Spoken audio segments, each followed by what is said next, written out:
Most Americans learn about slavery as if survival was a matter of luck, but that is a lie by omission. Coded songs mapped the stars, secret networks outsmarted oppressors, and black spies infiltrated enemy strongholds. Proof that strategic genius was everywhere. 20 masterful survival tactics were hidden from textbooks for a reason. Why was this reality erased, and what brilliant strategies did schools never want you to know? Let us uncover what history tried to bury. Night after night, voices rose from the fields, weaving ordinary labor into acts of quiet rebellion. Songs like "Follow the Drinking Gourd" did more than pass the time. They hid a science of escape in plain sight. The so-called Drinking Gourd pointed to the Big Dipper, a constellation that always led north. In the Deep South, where the threat of patrols and dogs was constant, these lyrics became whispered instructions. Each verse described landmarks: a river to cross, a dead tree by the water's edge, a path to the Ohio River. There was no sheet music, no written guide, just memory and the trust that a song could carry a map safer than any paper. Field hands sang "Wade in the water" when danger was near. The words seemed to promise salvation in baptismal waters, but for those in the know they warned, "Move through creeks and rivers to hide your scent from hounds." Bloodhounds tracked hundreds of escapees, but water confused the trail.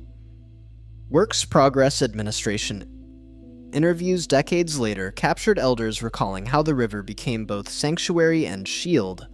The coded message spread from Maryland to Mississippi, passed from mouth to mouth, adapting to each new risk. Planters and overseers heard only hymns, never suspecting the layered meanings. The genius lay in the ordinary, anonymous voices blending worship with navigation, faith with survival.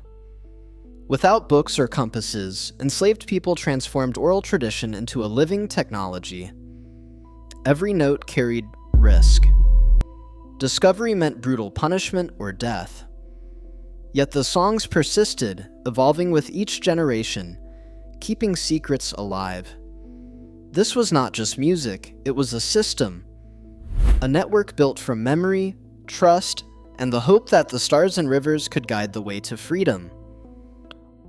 Along the uncertain border between slavery and freedom, a hidden chain of safe houses stretched across the land. Each stop, whether a barn, a root cellar, or a church basement, became a crucial link in a relay system built for survival. These stations rarely sat more than 20 miles apart. The distance was short enough for travelers to reach on foot during a single night, but far enough to stay out of sight. Station masters, most of them anonymous and many themselves at risk, waited in silence for the coded knock or whispered password. A lantern in a window, a quilt with a certain pattern, or a call at midnight signaled it was safe to approach. Travel always happened at night. By day, escapees hid in haylofts or beneath trapdoors, listening for the sound of patrols. Each house along the route had its own system for sending word ahead: a trusted child sent to fetch eggs, a preacher's errand, a message tucked inside a sack of cornmeal. The network ran on trust and precision. One mistake, a light left burning, or a stranger's face out of place, could bring disaster for everyone involved. Routes shifted constantly. When danger closed one path, news traveled quickly by word of mouth or through subtle signals. Some stations stocked food, dry clothes, or even forged papers. Others simply offered a place to rest for a few hours before the next leg. In the most dangerous territory, the border states where slave catchers and bounty hunters prowled, these safe houses became the difference between freedom and capture. The people who ran these stations rarely left records. Their names faded from history, but their work turned quiet homes into sanctuaries. This was not a random scattering of good intentions, but a disciplined, organized system, a civilian logistics network that moved hundreds, sometimes thousands, toward hope, one night and one station at a time. Mary Bowser moved through the heart of Confederate power with a dust rag in her hand and a mind sharp enough to remember every detail. Born enslaved in Virginia, Bowser was freed by Elizabeth Van Lew, who recognized her rare intelligence and sent her north for schooling. When war broke out, Bowser returned to Richmond, slipping into the Confederate White House under the guise of a servant. The staff saw a quiet black woman, presumed illiterate, invisible by design. But while she cleaned, Bowser read secret dispatches left on Jefferson Davis's desk and listened to officers discussing battle plans over breakfast. Her memory was legendary. Without a scrap of paper, she could recall entire documents and conversations, reciting them word for word to Union contacts at the Van Lew mansion. Sometimes she passed information by word of mouth, and other times she relied on a network of black couriers moving messages through the city. In 1864, as the war reached its peak, leaks from Richmond's inner circle frustrated Confederate leaders. Union officers received updates on troop movements, supply shortages, and even plans for new ironclad ships, details that shaped military decisions far from the front lines. Bowser's work placed her in constant danger. Any slip or any sign of literacy or curiosity could mean death. Yet she persisted, using the very stereotypes meant to confine her as cover for a quiet campaign of intelligence gathering.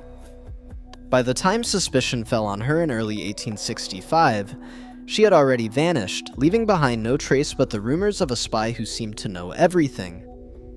After the war, Bowser taught at a Freedmen's Bureau school in Georgia, her true story hidden for decades by the secrecy that kept her alive. Her feats remain a testament to the power of memory and the brilliance of those forced to operate in the shadows. Under the constant watch of overseers, a quiet class of healers moved through the slave quarters after dark. The midwife, often called simply Malma, carried knowledge passed down through generations, remedies for fever, childbirth, infection, and grief. She recognized wild comfrey for swelling, boneset for chills, and slippery elm for wounds. In the Low Country, women like Mama Grace gathered yarrow and sassafras at dawn, mixing teas and poultices in secret. Each plant came with a story, each cure with a risk. Planters relied on these women when their own doctors failed. The midwives' real power lay in their independence. They trained apprentices by memory, never on paper, teaching which roots to dig and which leaves to avoid. PA interviews decades later still echoed their warnings. Trust only those who keep your secrets.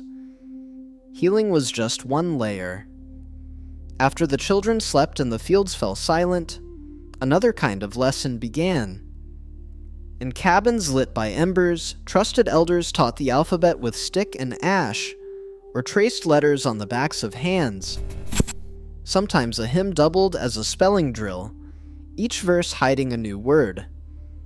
The penalty for teaching a black person to read was severe: whipping, mutilation, even death, but the need to understand a bill of sale or a runaway notice was too urgent to ignore.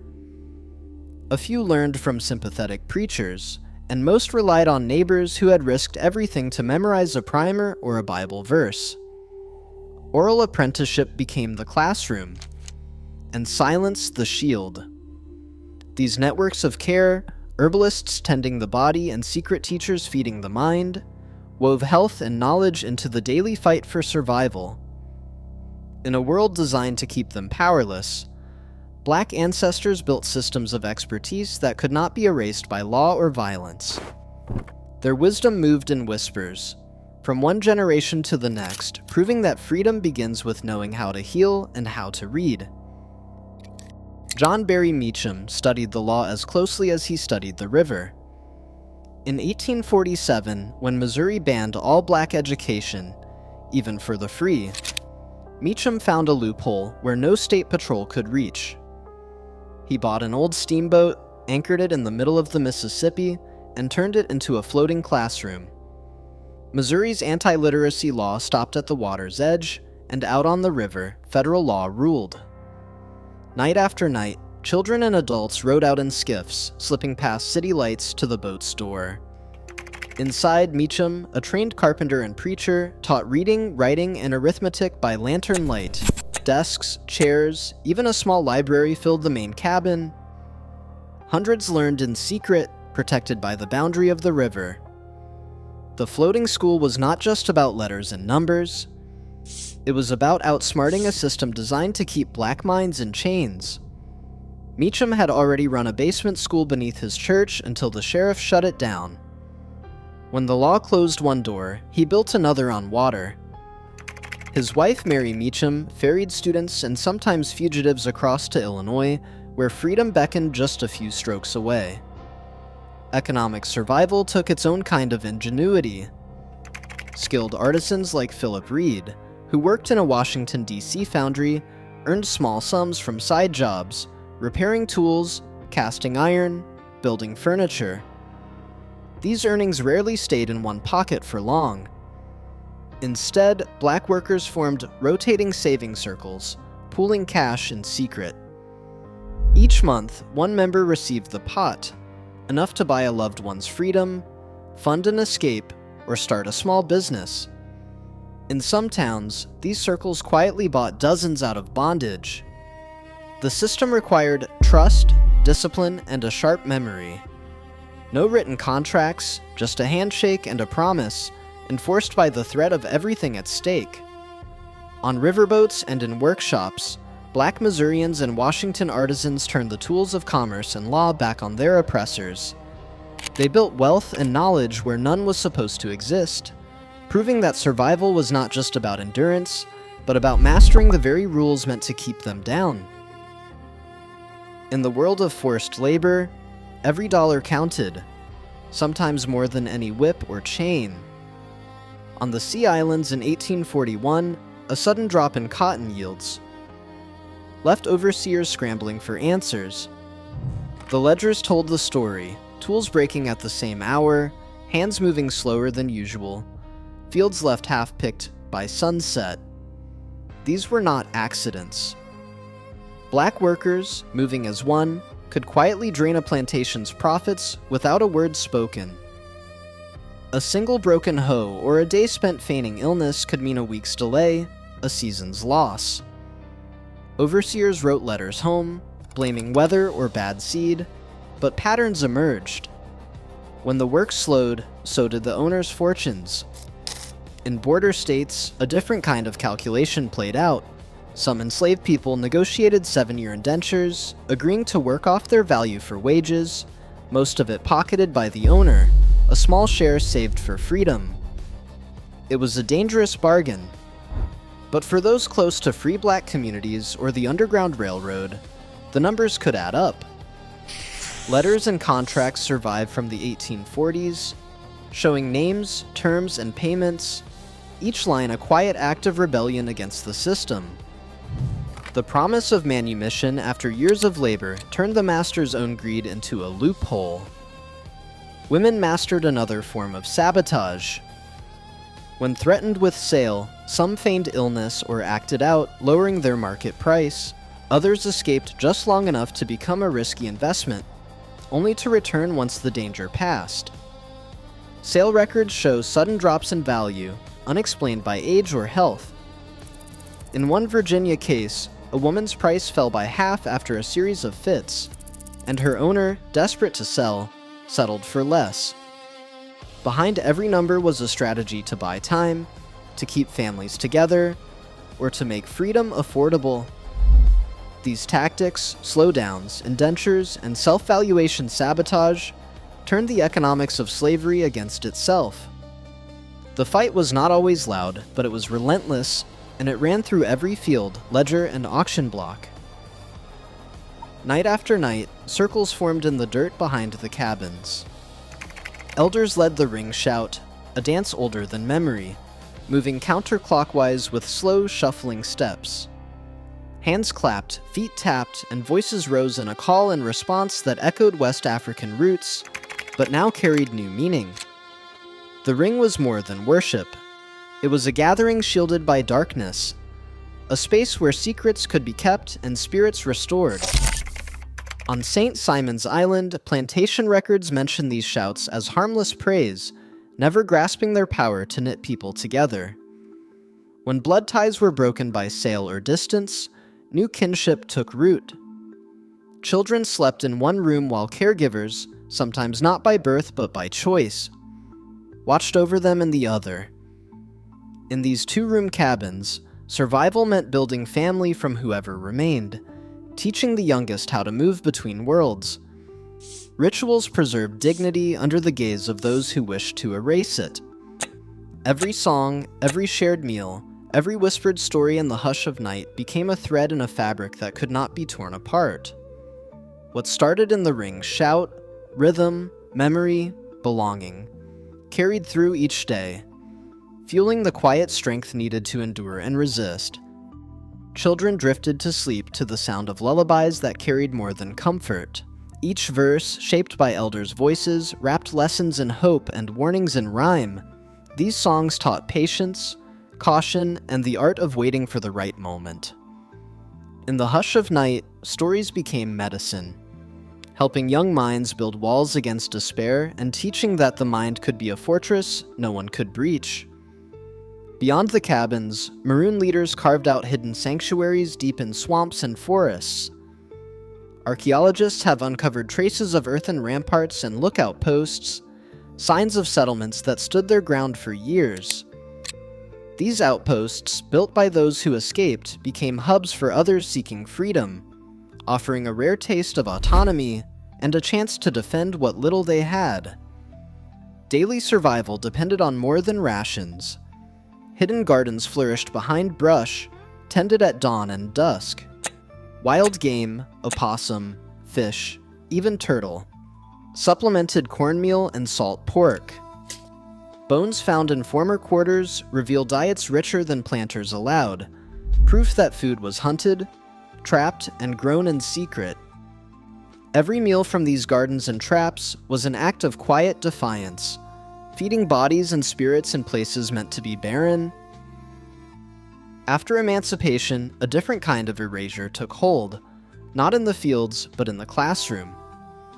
In 1919, the Texas State Textbook Committee met behind closed doors, combing through stacks of history books.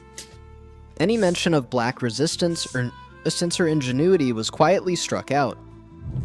Official records show that publishers were pressured to remove passages crediting enslaved people with clever escapes, secret schools, or economic sabotage. National groups like the United Daughters of the Confederacy circulated pamphlets demanding that textbooks reject any story that portrayed slaveholders as cruel or acknowledged the South's fight to keep people enslaved. The committee's adopted list for that year included only texts that told a sanitized version of the past, one where black survival was luck, not strategy.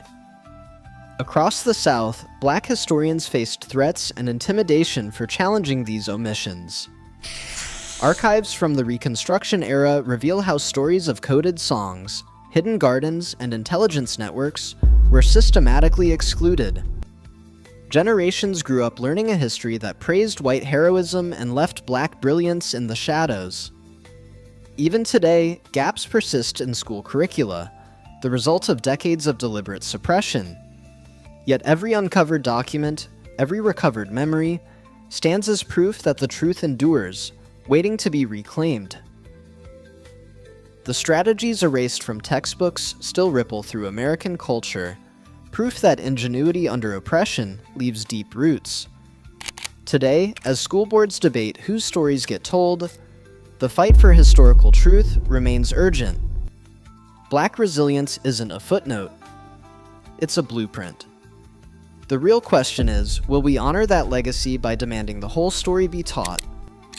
Drop your perspective below.